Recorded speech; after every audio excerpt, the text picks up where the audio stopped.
Bentornati all'angolo di Cucina Felice, un nuovo video, due nuove ricette, dolci, dolci, dolci, voglia di dolci. Oggi andiamo a scoprire insieme quali ingredienti e quale creatività nella cucina felice andiamo ad utilizzare.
Buona la prima! Allora, come sono andati i vostri dolci? Come abbiamo visto, nella prima ricetta abbiamo fatto un tronchetto con crema di mascarpone con una base di pan di Spagna, quindi un pan di Spagna semplicissimo. Portiamo attenzione quando andiamo ad arrotolare il pan di Spagna, in questo caso molto leggero, lo facciamo finché è caldo e utilizziamo sempre un canovaccio che sia almeno di colore chiaro, quindi sempre meglio sul bianco.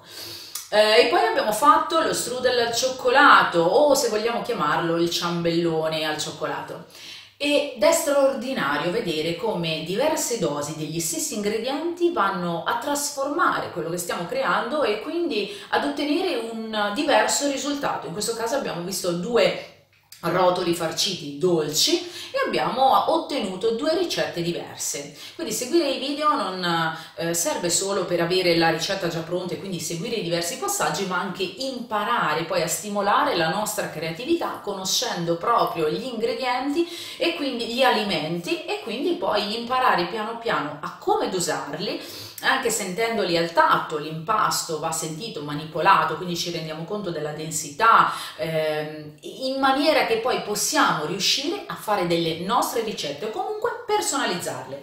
Bene, seguite sempre i miei video, mi raccomando mettete l'iscrizione al canale YouTube per i prossimi video, vi ricordo l'appuntamento tutti i venerdì alle 17:30 per il collegamento via Skype e la diretta Facebook per fare un dolce per bambini insieme a me. Potete seguirmi anche sugli altri social, mi raccomando, e vi aspetto nel prossimo video.